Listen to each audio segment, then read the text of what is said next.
क्या पूरी धरती वैसी ही है, इसी तरह की सॉलिड है। एक बहुत इंपॉर्टेंट सोर्स है अर्थ के इंटीरियर स्ट्रक्चर या अर्थ के अंदर क्या है उसको जानने के लिए। पहले हम जान लेते हैं अपने अर्थ को, क्योंकि ये बसाल्ट से बनी हुई है। 4% ऑफ द अर्थ क्या है, वो मेंटल है। हेलो दोस्तों, आज हम पढ़ने वाले हैं ज्योग्राफी का सबसे रोमांचक चैप्टर, एक वो चैप्टर जो हमें लेके जाएगा धरती के भीतर और हमें बताएगा कि आखिरकार धरती के अंदर, अर्थ के अंदर क्या है, हमारी धरती पर भूकंप क्यों आते हैं, ज्वालामुखियां क्यों फटती हैं और हमारे जो कॉन्टिनेंट्स हैं वो मूव क्यों करते हैं। हेलो, मेरा नाम है मिलन और आप देख रहे हैं अड्डा 24/7 सोशल कॉन्सेप्ट्स। तो इस चैप्टर में सबसे पहले हम क्या जानेंगे, सबसे पहले हम जानेंगे इंटीरियर ऑफ अर्थ, आखिर धरती के भीतर है क्या। जिस सरफेस पे हम चलते हैं क्या पूरी धरती वैसी ही है, इसी तरह की सॉलिड है या अलग अलग डेंसिटी से बनी हुई लेयर्स भी हैं। फिर हम जानेंगे अर्थक्वेक कि अर्थक्वेक्स क्या होते हैं, क्यों आते हैं, क्या वो सभी मैन नेचुरल होते हैं या कुछ अर्थक्वेक मैन मेड भी होते हैं, उनके पीछे क्या रीजन होते हैं, उनकी स्पीड्स को हम कैसे मेजर करते हैं, कौन सी वेव होती है जो अर्थक्वेक को मेजर करने में हमारी हेल्प करती हैं। उसके बाद हम वोल्केनोस को जानेंगे कि वोल्केनोस के भी जो ज्वालामुखियां होती हैं उनके भी अलग अलग प्रकार होते हैं, तो एक बार वोल्केनो को भी जानेंगे। और वोल्केनो एक बहुत इंपॉर्टेंट सोर्स है अर्थ के इंटीरियर स्ट्रक्चर या अर्थ के अंदर क्या है उसको जानने के लिए। उसके बाद हम जानेंगे कॉन्टिनेंटल ड्रिफ्ट थ्योरी के कॉन्टिनेंटल ड्रिफ्ट थ्योरी क्या है कि कुछ जो साइंटिस्ट हैं उन्होंने बोला कि भैया धरती हमेशा से ऐसी ही नहीं है जैसी हमें आज दिखती है, वो कुछ सालों, हजारों साल पहले, कुछ हजारों साल, लाखों साल पहले अलग तरह की थी और आज भी कंटिन्यूअस चेंजेस होते रहते हैं हमारी अर्थ में। फिर हम पढ़ेंगे सी फ्लोर स्प्रेडिंग, फिर हम पढ़ेंगे प्लेट टेक्टोनिक्स। प्लेट टेक्टोनिक्स सबसे इंपॉर्टेंट थ्योरी है मॉडर्न टाइम की और इसने ज्योग्राफी के बहुत सारे फेनोमेनास को एक्सप्लेन किया विद राइट एक्सप्लेनेशन, सही तरीके से। आगे उसके बाद में हम पढ़ेंगे फॉर्मेशन ऑफ हिमालयाज के हमारे हिमालयाज क्यों बने हैं। तो सबसे पहले हम जान लेते हैं अपने अर्थ को। ये अर्थ की एक हमने पाई, एक हिस्सा निकाल लिया है और इसको अलग अलग लेयर्स में डिवाइड किया है। सबसे पहले क्या लिखा है यहाँ पे, सबसे पहले लिखा है यहाँ पे क्रस्ट। तो सबसे फर्स्ट लेयर अगर हम अर्थ की बोलें तो सबसे फर्स्ट लेयर क्या होती है, सबसे फर्स्ट लेयर होती है क्रस्ट। क्रस्ट वो वाली लेयर है जिसके ऊपर हम रोज चलते हैं ना, पैदल पैदल चलते हैं, तो इसी को हम क्रस्ट बोलते हैं। क्रस्ट को भी हमने दो पार्ट्स में डिवाइड किया। सबसे पहले वो क्रस्ट जिसको हम बोलते हैं ओशियनिक क्रस्ट, यानी जो समुद्र वाली है, यानी ओशियनिक क्रस्ट। अब ओशियनिक क्रस्ट को थोड़ा समझना, आपको ये थोड़ा अटपटा लगेगा भैया ये छोटी है, बट छोटी होने के बावजूद भी ये हैवी है, किससे, कॉन्टिनेंटल क्रस्ट से। तो क्या है कि जो ओशियनिक क्रस्ट है उसकी थिकनेस, उसकी मोटाई कितनी होती है, उसकी मोटाई होती है 5 to 10 किलोमीटर्स, यानी वो 5 से 10 किलोमीटर चौड़ी होती है अगर हम उसकी विड्थ में बात करें। बट 5 से 10 किलोमीटर मोटी होने के बावजूद भी वो वाली क्रस्ट काफी ज्यादा हैवी होती है। क्यों होती है हैवी, क्योंकि जिस मटेरियल से वो बनी है वो मटेरियल हैवी होता है। तो ये लेयर जो ओशियनिक क्रस्ट होती है ये हैवी होती है। क्यों होती है हैवी, क्योंकि ये बसाल्ट से बनी हुई है, क्योंकि ये बसाल्ट से बनी हुई है। ये याद रखना, अभी आगे हम चलेंगे ना, तो ओशियनिक क्रस्ट, कॉन्टिनेंटल क्रस्ट, इनको याद रखना है कि कॉन्टिनेंटल क्रस्ट हैवी होती है या ओशियनिक क्रस्ट हैवी होती है। तो याद रखना है कि ओशियनिक क्रस्ट देखने में तो पतली है, उसकी विड्थ तो कम है, बट उसकी डेंसिटी ज्यादा होती है, वो ज्यादा हैवी होती है। अगली लेयर कौन सी आई है इसमें, क्रस्ट में, अगली लेयर इसमें आती है क्या, जैसे अभी हमने ओशियनिक क्रस्ट पढ़ा, तो अगली लेयर इसमें कौन सी आएगी, अगली लेयर आएगी इसमें कौन सी, अगली लेयर आएगी इसमें कॉन्टिनेंटल क्रस्ट। कॉन्टिनेंटल क्रस्ट, ठीक है, कॉन्टिनेंटल क्रस्ट। अब continental crust as compare to oceanic crust width में तो बहुत मोटी होती है, बट अगर हम उसकी डेंसिटी वाइज बात करें तो वो ओशियनिक क्रस्ट से हल्की होती है। ठीक है, कैसे कि भैया इसकी विड्थ कितनी, अगर हम इसकी विड्थ की बात करें कि कितनी दूरी तक ये फैली होती है, कितनी इसकी मोटाई है, तो इसकी मोटाई होती है 50 to 70 किलोमीटर। हम बोल सकते हैं कि 50 to 70 किलोमीटर तक ये मोटी होती है। ओशियनिक क्रस्ट कितनी थी, 5 to 10 किलोमीटर। बट ये लाइट होती है। क्यों होती है लाइट, इसकी डेंसिटी लाइट होती है, lighter as compare to oceanic crust. ठीक है, क्यों होती है लाइटर, क्योंकि किससे बनी होती है, जैसे वो बसाल्ट से बनी हुई है, ये बनी हुई है ग्रेनाइटिक रॉक से, तो ये डेंसिटी वाइज लाइटर होती है। ठीक है, तो अभी सबसे ऊपर वाली क्रस्ट लेयर कौन सी थी, क्रस्ट, जिसको हमने पढ़ा दो तरह की crust, oceanic crust and continental crust. अगला क्या है, अगला है मेंटल। मेंटल के बारे में एक इंपॉर्टेंट चीज याद रखने की, मेंटल सबसे ज्यादा थिकेस्ट, यानी अर्थ का सबसे ज्यादा पोर्शन कवर करती है। 84% ऑफ द अर्थ क्या है, वो मेंटल है। मेंटल पागल वाला मेंटल नहीं, मेंटल उसका नाम है, MENTAL। ठीक है, अगली लेयर कौन सी है, अगली लेयर है हमारी मेंटल। ठीक है, अब मेंटल को भी हमने दो पार्ट्स में डिवाइड किया है। Upper mantle and lower mental. इसको भी हमने दो पार्ट्स में डिवाइड किया है, क्या है, upper mantle and lower mental. Upper mantle में भी फिर दो लेयर्स आती हैं। अपर मेंटल में एक लेयर कौन सी आ रही है, एक आ रही है हमारी क्या, एक आती है हमारी लिथोस्फीयर और एक आती है हमारी एस्थेनोस्फीयर। जैसे अगर हम इसमें यहाँ देखें तो क्रस्ट वाले पोर्शन और मेंटल का टॉप मोस्ट पोर्शन, ये दोनों मिलके कहलाती है लिथोस्फीयर। तो इसमें क्या क्या आती है, एक लेयर आती है लिथोस्फीयर,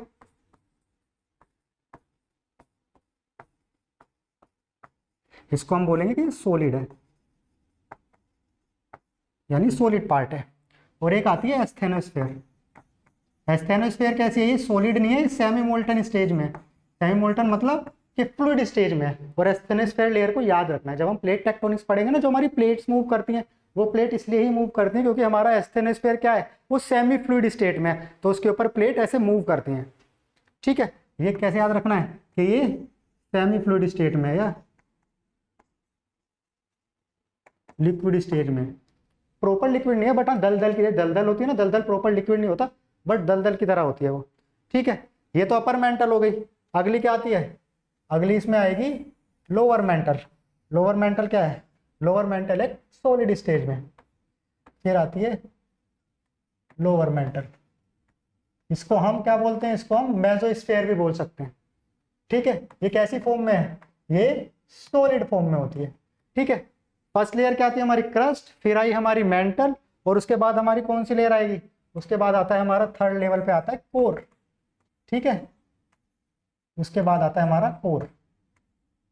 कोर के भी दो पार्ट्स हैं। कोर के दो पार्ट कौन कौन से हैं, अगर हम एक बार इमेज में देखें तो ये पूरा मेंटल हो गया, ये कोर, ये मेन सेंट्रल पार्ट। ये भी टू पार्ट्स में डिवाइड है, एक होता है आउटर कोर, एक होता है इनर कोर। यहाँ पे एक ट्विस्ट है कि इनर कोर होती है सॉलिड स्टेट में और जो आउटर कोर है वो होती है हमारी लिक्विड स्टेट में।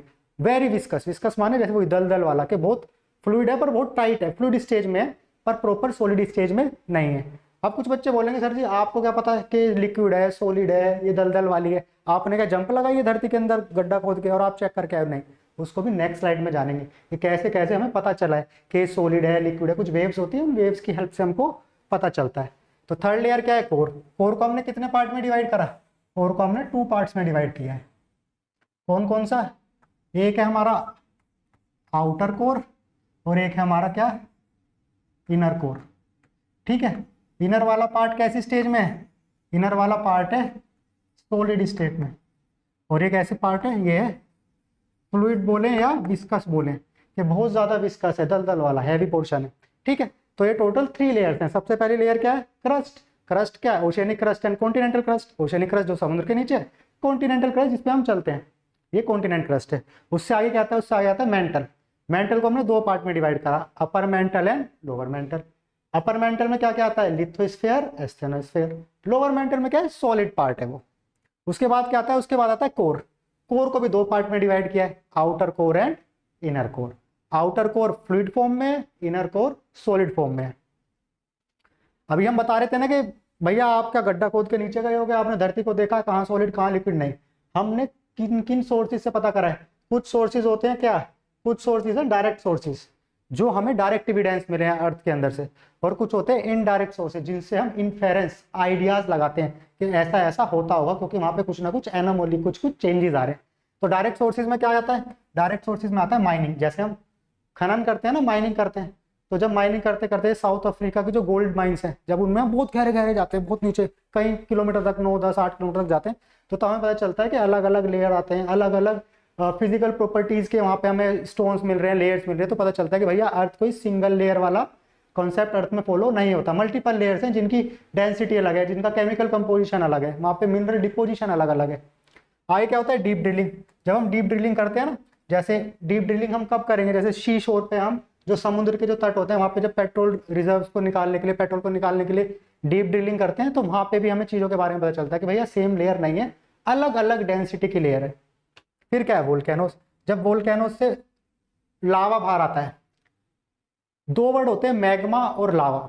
जब वो सेमी मोल्टन मटेरियल जो है, जब वो अर्थ के अंदर होता है तो उसको बोला जाता है मैग्मा, बट जब वो अर्थ के बाहर आ जाता है तब उसको हम बोलते हैं लावा। तो उसकी प्रॉपर्टीज़ को पढ़ के, कि जब कुछ ज़्यादा नीचे से आता है तो उसकी प्रॉपर्टी अलग है, कुछ ऊपर से आता है तो उसकी प्रॉपर्टी अलग होती है। तो वोल्केनो से भी हम इन्फेरेंस आइडियाज लगा सकते हैं। और ये क्या है, तीनों ये हैं डायरेक्ट सोर्सेज।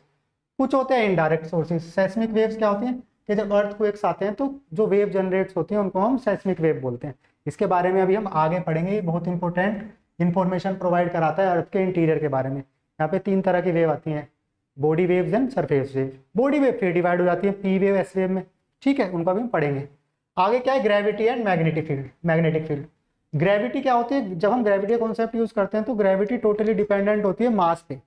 जैसे जैसे मास वेरिएशन होता है, डेंसिटी का वेरिएशन होता है, वैसे वैसे ग्रेविटी भी चेंज होती है, ठीक है। तो जैसे जैसे हम अर्थ के अंदर अगर जाते जाएंगे और ग्रेविटी का मेजरमेंट करेंगे तो उसे बोलते हैं ग्रेविटी एनामोली। मतलब कि कोई सिंपल रूल फॉलो नहीं कर रही है, वो चेंज होती है। एनामोली माने कि उसमें चेंजेस आ रहे हैं। तो वो चेंजेस क्यों आते हैं, क्योंकि अर्थ की डेंसिटी हर लेयर पे चेंज होती है। अभी हम पढ़ रहे थे ना कि पहले सॉलिड, फिर सेमी मोल्टन आ जाता है, फिर सॉलिड, फिर लिक्विड, फिर सॉलिड। तो उससे क्या होती है, ग्रेविटी एनामोली होती है। तो उससे भी हमें पता चलता है। अगला क्या है, मीटियोर्स। अब जो पूरा प्लेनेट सिस्टम है, अगर हम अपने सोलर सिस्टम की बात करें तो सारे मटेरियल, सेम मटेरियल से ही सारे प्लैनेट्स बने हैं। जब हम बिग बैंग थ्योरी के बारे में पढ़ेंगे तो तब हम जानेंगे कि हर चीज़ जो है प्लैनेट्स वो सेम मटेरियल से ही बने हैं। तो हम मीटियोर से भी आइडिया ले आते हैं। जब मीटियोर्स आते हैं ना, उल्का पिंड्स आते हैं, तो हम उनकी स्टडी करते हैं कि वो किस किस मटेरियल से बने, और उससे आइडिया लगता है कि हमारी अर्थ भी इन्हीं मटेरियल से बनी होगी। हमारी अर्थ कोई सोलर सिस्टम के बाहर से थोड़ी आई है, वो भी तो उसी प्लानिटरी सिस्टम का पार्ट है। नेक्स्ट क्या है, टेम्परेचर एंड प्रेशर चेंजेस।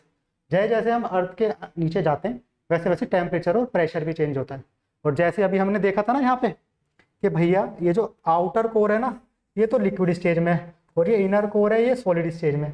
यहाँ पे सबसे बड़ा रोल प्रेशर ही प्ले करता है, क्योंकि जैसे हम और नीचे जाते हैं तो प्रेशर इंक्रीज हो जाता है, टेम्परेचर प्रेशर में चेंजेस होते हैं, जिसकी वजह से ऊपर वाला पार्ट लिक्विड रह जाता है और नीचे वाला पार्ट सॉलिड हो जाता है। जबकि दोनों लेयर्स का कंपोजिशन सेम ही है, दोनों आयरन और निकल से ही बने हैं, बट एक सेमी मोल्टन स्टेज में, एक लिक्विड स्टेज में, एक सॉलिड स्टेज में। वो क्यों है, वो टेम्परेचर और प्रेशर के चेंजेस की वजह से, ठीक है। तो ये क्या है, ये इनडायरेक्ट सोर्सेज है।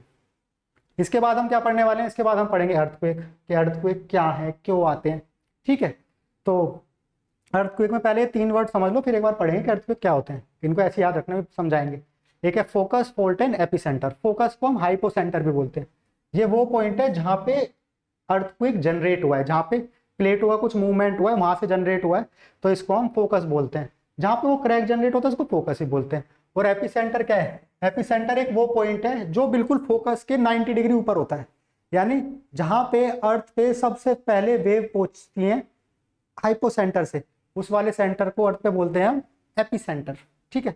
इन वेव्स को पढ़ने से पहले एक बार समझ लेते हैं हम अर्थक्वेक के बारे में कि अर्थक्वेक क्या है। अगर हम देखें कि अर्थक्वेक क्या है, तो क्वेक का अगर हम जनरल मतलब समझे तो क्वेक का जनरल मतलब होता है वाइब्रेशन हो जाना, कुछ वाइब्रेशन आना। तो अर्थक्वेक का मतलब क्या है, सडन मूवमेंट होना। अर्थक्वेक का मतलब क्या है कि सडन अगर मूवमेंट जब हो तो उसको हम बोलते हैं अर्थक्वेक होना। सडन मूवमेंट हो रही है, ये एकदम से धूम ऐसे हिल जाती है ना, जब भूकंप आता है तो हिलती है ना, सडन मूवमेंट होती है, एकदम से कुछ टाइम के लिए हिलती है, तो सडन मूवमेंट को ही अर्थक्वेक बोला जाता है। अब अर्थक्वेक भी 3 वजह से आ सकते हैं। पहला क्या हो सकता है कि प्लेट के मूवमेंट से आ रहे हो। सेकंड क्या होता है कि वोल्केनिक इरप्शन हुआ हो, तो वोल्केनिक इरप्शन जब होता है तो एक तरह का विस्फोट सा होता है, ब्लास्ट होता है, तो उस ब्लास्ट की वजह से ही वाइब्रेशन जनरेट होते हैं। और थर्ड क्या है कि मैन मेड रीजन भी हो सकते हैं। तो ठीक है, सबसे पहले देखते हैं क्या है।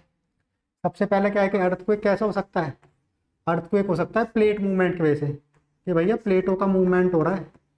ये वो खाने वाली प्लेटें नहीं है, ये अर्थ के जो हमने पढ़ा था ना भी, एस्थेनोस्फीयर के ऊपर वाला पार्ट होता है, वो अलग अलग प्लेट्स में डिवाइड है। एक पर्टिकुलर थिकनेस की, एक विड्थ की वो चीज़ें बनी हुई, उनको हमने प्लेट बोला। तो प्लेट जब मूव होती हैं, अभी देखेंगे प्लेट कितनी तरह से मूव हो सकती हैं। तो प्लेट मूवमेंट से भी चीज़ें हो सकती हैं। तो प्लेट मूवमेंट कैसे कैसी हो सकती हैं, प्लेट मूवमेंट 3 तरह की हो सकती हैं। कैसी कैसी हो सकती हैं 3 तरह की, सबसे पहले कौन सी होगी, सबसे पहला प्लेट में हो सकता है डाइवर्जेंट, डाइवर्जेंट, कन्वर्जेंट, ट्रांसफॉर्म। तो डाइवर्जेंट क्या होती है, डाइवर्जेंट का मतलब होता है जब दो चीजें एक दूसरे से दूर जा रही हो, ठीक है, यानी डाइवर्जेंट प्लेट्स भी हो सकती हैं।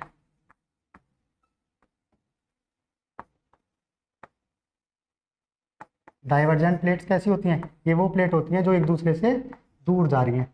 आगे चल के इसी चैप्टर में हम एंड में पढ़ेंगे सी फ्लोर स्प्रेडिंग। स्प्रेडिंग माने सी फ्लोर का फैलना। तो वहाँ पे कौन सी प्लेट्स होती हैं, वहाँ पे डाइवर्जेंट प्लेट्स होती हैं, वो एक दूसरे से दूर जाती हैं। जब एक दूसरे से दूर जाएंगे तो बीच में गैप बन रहा है, उस गैप से क्या बाहर आता है, उस गैप से बाहर आता है मैग्मा, और वो मैग्मा माउंटेन्स क्रिएट करता है समुद्र के नीचे। तो उसी को हम बोलते हैं सी फ्लोर स्प्रेडिंग। सी की जो फ्लोर है, जो अगर हम बोले फर्श है या फ्लोर, मतलब क्या होता है नीचे वाला पोर्शन, वो स्प्रेड करता है, फैलता रहता है। अगली तरह की कौन सी होती है, अगली तरह की होती है कन्वर्जेंट। कन्वर्जेंट का मतलब क्या होता है, कन्वर्जेंट का मतलब होता है जो एक दूसरे के नजदीक आ रही है।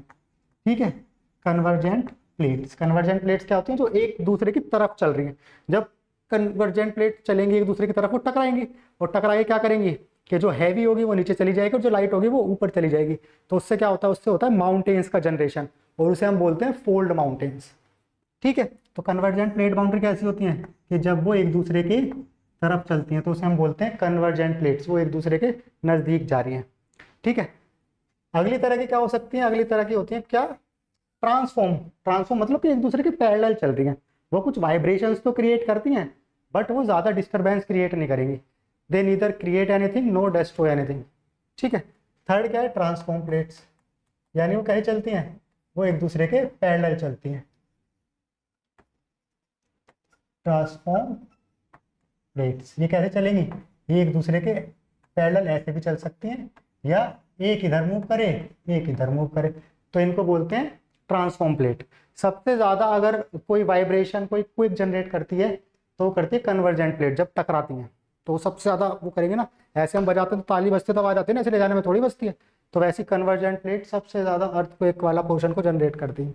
अगला क्या है भाई, अगला हमने पढ़ा, एक तो हमारा प्लेट मूवमेंट, अगला है हमारा क्या, अगला हमारा होगा वोल्केनो।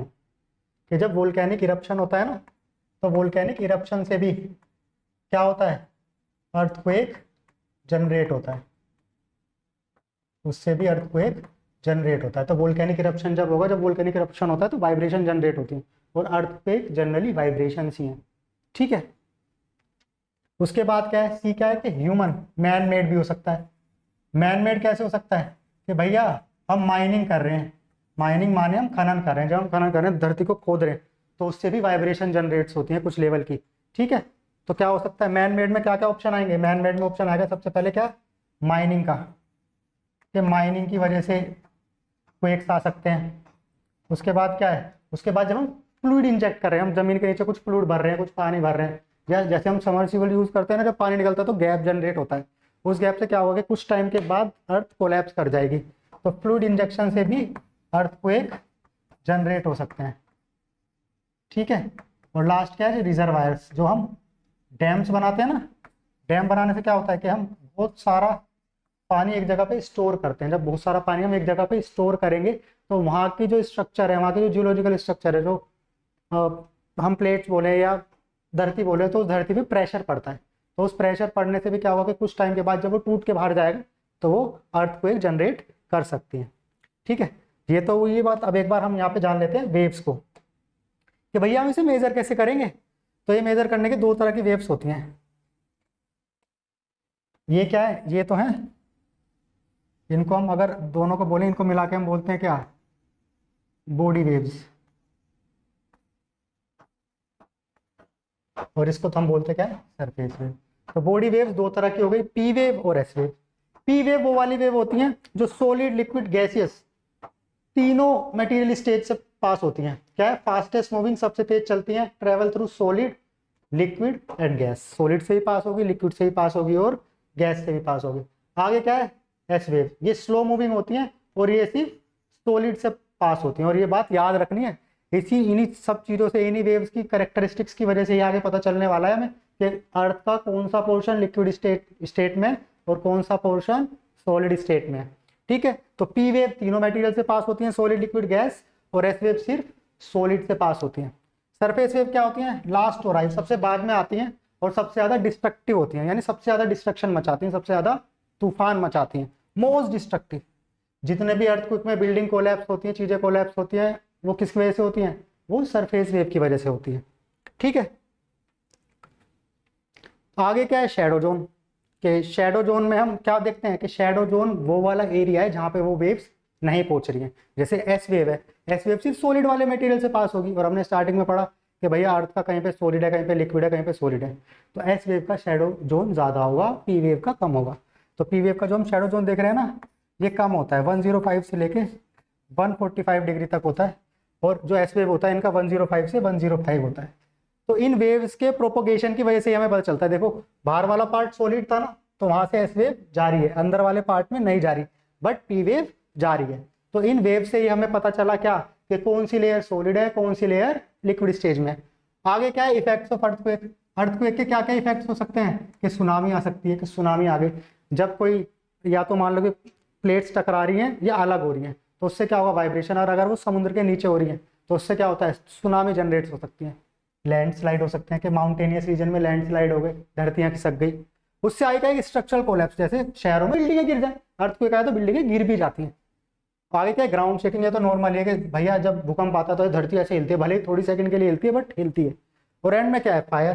फायर कैसे होगी, जब स्ट्रक्चरल कोलैप्स हो रहा है, बिल्डिंग गिर रही है, तो वहाँ पे इलेक्ट्रिकल वायर्स भी होंगे, वहाँ पे अलग तरह का मटेरियल भी हो सकता है, तो इलेक्ट्रिक वायर की स्पार्किंग की वजह से वहाँ पे फायर भी लग सकती है। आगे क्या है, आगे है ये क्या, वोल्केनो अलग अलग तरह के होते हैं। वोल्केनो टाइपोलॉजी, यानी टाइपोलॉजी माने कितने कितने तरह के वोल्केनो है। तो सबसे पहले शील्ड वोल्केनो। शील्ड वोल्केनो कैसे होते हैं, जैसे शील्ड की तरह होते हैं, ठीक है। और इसमें ये याद रखना है कि इसमें कौन सा लावा आता है, तो इसमें बेसाल्टिक लावा आता है, और बेसाल्टिक लावा आएगा तो शील्ड वोल्केनो कहाँ मिलेंगे, शील्ड वोल्केनो मिलेंगे हमें सी शोर के पास, समुद्र के पास मिलेंगे, क्योंकि वहां से नीचे से बेसाल्टिक लावा आता है। कहाँ मिलेंगे, हवाई। हवाई अगर तुम मैप पे देखोगे तो हवाई एक आइलैंड है, और वो बिल्कुल समुद्र के पास है, तो इसलिए क्या है कि शील्ड वोल्केनो हमेशा समुद्र के पास ही, समुद्र के बीच में ही मिलने वाले हैं। आगे क्या है, कंपोजिट वोल्केनो। कंपोजिट वोल्केनो कैसे होते हैं, ये हाइट में थोड़े लंबे होते हैं, ऊंचे तक जाते हैं, और इसमें क्या होता है कि बाहर की तरफ मटेरियल निकलता है, और बहुत ज्यादा एक्सप्लोजिव होते हैं। कब होते हैं बहुत ज्यादा एक्सप्लोजिव, अगर इनके ऊपर वाटर की ड्रॉपलेट्स गिर जाएं, पानी की बूंदे गिर जाएं, तो ये एक्सप्लोजन क्रिएट करते हैं। विस्कस लावा होता है, यानी बहुत चिपचिपा टाइप हार्ड वाला होता है, हाईली एक्सप्लोजिव। कब होते हैं हाईली एक्सप्लोजिव, जब इनके ऊपर वाटर ड्रॉपलेट गिरे तो ये बूम हो जाते हैं, फट जाते हैं, जैसे माउंट फूजी। आगे क्या है, कैल्डेरा। कैल्डेरा और कंपोजिट वोल्केनो में एक मेजर डिफरेंस ये है कि कंपोजिट वोल्केनो बाहर की तरफ फटते हैं, कैल्डेरा क्या है कि वो खुद ही भीतर फट जाएगा, अंदर की तरफ ही फट जाएगा, और ऐसे बहुत चौड़ा एक गड्ढा क्रिएट कर देगा। क्या है, most explosive and collapse inward. जैसे कोलैप्स आउटवर्ड हो रहे हैं, बाहर की तरफ फट रहे हैं, ऐसे कैल्डेरा अंदर। येलो स्टोन, येलो स्टोन कहाँ पे है, यूएसए में। फ्लड बसाल्ट, ये हमें इसलिए ज्यादा जरूरी है जानना, क्योंकि यहाँ से जो इंडिया का नीचे जैसे ट्रायंगुलर पेनिनसुलर पोर्शन है ना, वहाँ पे डेक्कन ट्रैप्स जो है, डेक्कन प्लेटू जो बना है वो इसी तरह के लावा से बना है। जब ये जाता है तो ऐसे लेयर बाय लेयर चलता जाता है और जमा होता जाता है, इसी से हमारा डेक्कन प्लेटू जनरेट हुआ है। Highly fluid plains, Deccan traps, तो इंडियन कंटेक्स्ट में ये ज़्यादा जानना हमारे लिए ज़रूरी है। और बेसाल्टिक लिखा है, इसका मतलब ओशन से जो लावा निकल के आया उससे बना हुआ है। आगे क्या है, मिडोसनिक रिजिज। इसको तो हम एंड में जब सी फ्लोर स्प्रेडिंग पढ़ेंगे तब भी समझेंगे। मिडोसनिक रिज का मतलब क्या होता है कि माउंटेन की एक रेंज को रिज बोला जाता है, और जब वो माउंटेन की रेंज समुद्र के बीच में आ जाए तो उसे बोलेंगे मिड ओशियनिक रिजिस। और यहाँ पे कैसा लावा आएगा, बेसाल्टिक आएगा, क्योंकि वो तो खुद ही समुद्र के नीचे। आगे क्या है, आगे ही अलग अलग तरह की शेप्स हैं। जब नीचे लावा होता है और लावा वो ऊपर मैग्मा होता है, और वो मैग्मा ऊपर की तरफ आ रहा है, तो वो अर्थ की डिफरेंट डिफरेंट लेयर्स में अलग अलग तरह की शेप ले लेता है। तो शेप के हिसाब से उसके अलग अलग नाम भी हैं, नोमेनक्लेचर है। जैसे इसे बोलते हैं बैथोलिथ। बैथोलिथ क्या है कि एक जगह बहुत ज़्यादा चीज़ें इकट्ठी हो गई तो उसको बोल दिया बैथोलिथ। एक क्या होता है, एक होता है लेपोलिथ। लेपोलिथ की शेप देखो कैसी है, ये ऐसी है और ये इससे भी कनेक्ट है नीचे, तो इसे बोला गया लेपोलिथ। और जब ये शेप ऐसी हो जाती है मशरूम की तरह ऊपर की तरफ और कनेक्टेड हो जाती है, तो इसको बोला जाता है लेकोलिक। सिल क्या होते हैं, सिल ऐसे फैले हुए हैं और एक ही परपेंडिकुलर वायरडक्ट से भी कनेक्टेड, इसको क्या बोला जाता है, डाइक। और सिल कैसे हैं, ये सिल ऐसे हैं, हॉरिजॉन्टली फैले हुए, उनकी कोई ऊपर या नीचे की तरफ में कोई शेप नहीं है। और जो सिर्फ ऐसी शेप में है पर नीचे कुछ कनेक्टेड नहीं है ना, जैसे इसमें कनेक्टेड था, तो इसको बोला गया पैकोलिथ। तो ये अलग अलग नाम से जो हमारा अंदर मैग्मा डिपॉजिट होता है उनके अलग अलग नोमेनक्लेचर है, ठीक है। आगे क्या है, आगे कॉन्टिनेंटल ड्रिफ्ट थ्योरी। जैसे स्टार्टिंग में बताया था ना कि साइंटिस्ट क्या बोलते थे कि धरती हमेशा से वैसी ही नहीं रही जैसी हमें आज दिख रही है, वो हमेशा कंटिन्यूस चेंजिंग प्रोसेस में चेंज होती रहती है। बट उसके आइडियाज के क्या रीजंस हैं उसके पीछे, उनको पता करने में हमें सबसे ज़्यादा टाइम लगा। तो जैसे स्टार्टिंग में अब्राहम ओटिलियस ने क्या बोला कि भैया अर्थ हमेशा चेंजिंग फेज में रहती है, चेंज होती रहती है, बट इन्हें रीजन नहीं पता क्यों चेंज हो रही है, बट इन्होंने बोला चेंज हो रही है। ऐसी 1912 में अल्फ्रेड वैगनर ने दी क्या, कॉन्टिनेंटल ड्रिफ्ट थ्योरी के कॉन्टिनेंट्स ड्रिफ्ट हो रहे हैं एक दूसरे से दूर जा रहे हैं। अगर हम स्टार्टिंग में समझे तो स्टार्टिंग वाली फेज में एक ही मेजर कॉन्टिनेंट था और एक ही मेजर सी था, तो उसको हमने क्या बोला, पेंजिया एंड पेंथलासा। ये क्या हो गया, ये ओशन हो गया, इसको हमने क्या बोल दिया, इसको हमने बोल दिया पेंजिया और इसको हमने बोल दिया Panthalassa. Pangaea is the super continent and Panthalassa is the super sea. ठीक है, आगे चल के थोड़े टाइम बाद ये दो पार्ट में डिवाइड होते हैं कॉन्टिनेंट। ऊपर वाले पार्ट को ये सी है, एक कॉन्टिनेंट यहाँ चला गया, इसको हमने बोला लोरेशिया। ठीक है, और जो नीचे वाला पार्ट आया इसको हमने बोला गोंडवाना। अब अल्फ्रेड वैगनर ने ये थ्योरी प्रूव तो कर दी कि भैया ऐसा हो रहा है, बट वो इनके पीछे के रीजंस प्रूव नहीं कर पाए कि ऐसा हो रहा है तो क्यों हो रहा है। उन्होंने कुछ सजेशन भी दिए कि भैया अगर हम देखें जिग्सो फिट होता है, जिग्सो फिट मतलब जिग्सो फिट एक वो तरीका होता है जैसे हैंड्स है ना, एक दूसरे में डालें तो बराबर फिट हो जा रहे हैं। ऐसे ही देखो क्या है, ये साउथ अमेरिकन कॉन्टिनेंट है या अफ्रीकन कॉन्टिनेंट है, तुम्हें लग नहीं रहा कि अगर ये ऐसे जाएंगे तो एक दूसरे में ऐसे ही फिट हो जाएंगे। तो उन्होंने बता तो दिया ऐसा हो रहा है, बट ऐसा क्यों हो रहा है इसको बताने में हमें बहुत टाइम लगेगा। 1950s 1960s तक जाते जाते अलग अलग थ्योरी आएंगी, सी फ्लोर स्प्रेडिंग आएगी, प्लेट टेक्टोनिक्स आएंगी, वो इस बात को जस्टिफाई कर पाएंगी। अल्फ्रेड वैगनर ने हमको बताया बट उसका रीजन नहीं एक्सप्लेन कर पाए वो। तो उन्होंने कहा कि भैया रॉक सेम एज के हैं दोनों साइड पे, टिलेट डिपॉजिट भी है, टिलेट डिपॉजिट मतलब ग्लेशियर बर्फ वाले डिपॉजिट्स को बोलते हैं, placer deposit like gold deposit type के, वो भी दोनों तरफ सेम है, फोसिल्स भी सेम मिल रहे हैं। अगर कोई बोले कि भैया यहाँ तो बीच में समुद्र आ रहा है, जो एनिमल यहाँ मिल रही, एनिमल के फोसिल यहाँ मिले, उसी एनिमल के फोसिल वहाँ भी मिले, तो वो कैसे चलेगा। तो कभी ना कभी किसी पॉइंट ऑफ टाइम पे तो ये सेम ही रहे होंगे ना, तभी दोनों कॉन्टिनेंट पे सेम फोसिल्स मिल सकते हैं। आगे क्या है, आगे है सी फ्लोर स्प्रेडिंग। हमने बताया था ना कि हम आगे पढ़ेंगे सी फ्लोर स्प्रेडिंग। ये किसने दी है याद रखना, हैरी हेस ने प्रपोज करा है। कब करा है, 1961 में। स्टार्टिंग में हमने पढ़ा था कॉन्टिनेंट एंड ओशियनिक क्रस्ट। तो यहाँ पे क्या होता है कि जो ओशियनिक क्रस्ट होती है वो कॉन्टिनेंटल क्रस्ट के नीचे जाती रहती है। क्यों, क्योंकि oceanic crust is much heavier than continental crust, और इसको हम बोलते हैं सबडक्शन जोन। अब जब ये दोनों एक दूसरे से दूर जा रही हैं तो कौन सी बाउंड्री क्रिएट कर रही है, ये बाउंड्री क्रिएट कर रही है डाइवर्जेंट बाउंड्रीज। और जब डाइवर्जेंट बाउंड्री क्रिएट होती है तो नीचे का मैग्मा कहाँ आता है, नीचे का मैग्मा निकल के बाहर आएगा और ये यहाँ पे क्या बनाएगा, माउंटेनियस रेंजेस बनाएगा। इसी को हमने बोला क्या, इसी को हमने बोला मिड ओशियनिक रिज। आगे क्या है, आगे प्लेट टेक्टोनिक्स। ठीक है, तो पूरे वर्ल्ड को हमने अलग अलग प्लेट्स में डिफाइन किया है। 3 तरह की प्लेट होती हैं, कौन कौन सी, डाइवर्जेंट, कन्वर्जेंट एंड ट्रांसफॉर्म। इनको हम स्टार्टिंग में ही समझ चुके हैं, और ये पूरे वर्ल्ड की अलग अलग प्लेट की बाउंड्रीज है। ठीक है, चलो चैप्टर के एंड में कुछ हमारे पास क्वेश्चंस है, पहले एक बार क्वेश्चंस देखते हैं वन लाइनर और फिर टॉप फैक्ट्स को देखेंगे। अब सबसे पहले पूछा है कि भैया कॉन्टिनेंटल ड्रिफ्ट थ्योरी किसने प्रपोज किया, तो कॉन्टिनेंटल ड्रिफ्ट थ्योरी प्रपोज करते हैं अल्फ्रेड वैगनर, और कब करते हैं, 1912 में। सी फ्लोर स्प्रेडिंग कौन प्रपोज करते हैं, हैरी हेस प्रपोज करते हैं 1961 में। ये पूछना है कि डेक्कन ट्रैप आर किस तरह के volcano, what kind of volcano, तो ये फ्लड बसाल्ट है, यानी बसाल्ट हमने देखा ना कि सी के नीचे जो निकलता है फ्लड बसाल्ट है। आइए कह रहे हैं कि what plate boundary form in Himalayas, तो हिमालयाज क्या है, माउंटेन, तो वहाँ पे डाइवर्जेंट बाउंड्रीज तो होगी नहीं क्योंकि माउंटेन बने, तो वहाँ पे कन्वर्जेंट बाउंड्रीज होती हैं, वो एक दूसरे से ऐसे टकरा के बने, तो यहाँ पे लिखा है कन्वर्जेंट बाउंड्रीज। ये कुछ पॉइंटर्स है, इनको याद होने चाहिए, एग्जाम में बहुत ज्यादा हेल्प करते हैं। लिथोस्फीयर क्या है, हमने बताया था ना, lithosphere crust and the upper most mental को हम कंबाइनली लिथोस्फीयर बोलते हैं। एस्थेनोस्फीयर क्या है, सेमी मोल्टन वीक जोन जो है, सोर्स ऑफ मैग्मा जहाँ से बाहर आता है, और उन्हीं की ऊपर क्या करती हैं, प्लेट मूव करते हैं, क्योंकि वो सेमी मोल्टन स्टेज में प्लेट के मूवमेंट्स के लिए वो एक पुश प्रोवाइड कराता है।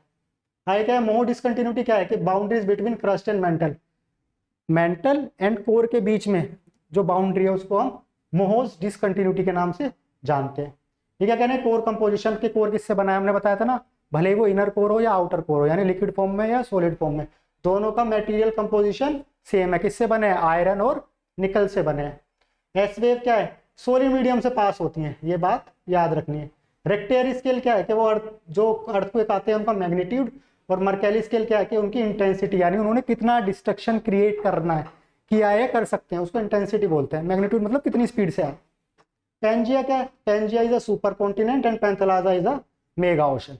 तो आज के चैप्टर में हमने अर्थ के इंटीरियर के बारे में सब कुछ जाना, अर्थ पे होने वाले मूवमेंट्स के बारे में भी जाना कि क्यों मूव होते हैं और क्या फोर्सेस उनके पीछे होती हैं। तो एंड में हमने क्या जाना कि प्लेट टेक्टोनिक्स ही एक रीज़न है जिसकी वजह से जो प्लेट्स मूव हो रही है उनकी वजह से ही अलग अलग चीज़ें क्रिएट होती हैं, माउंटेन्स क्रिएट हो रहे हैं, नीचे रिजीज क्रिएट हो रहे हैं, मिड ओशनिक रिजीज क्रिएट हो रहे हैं। तो यहाँ पे एक बड़ी प्यारी लाइन लिखी है कि geography is the story of living earth. तो आज के चैप्टर में इतना ही। नेक्स्ट चैप्टर में हम आगे वाले टॉपिक्स को कवर करेंगे और इनको डिटेल में समझेंगे। Thank you.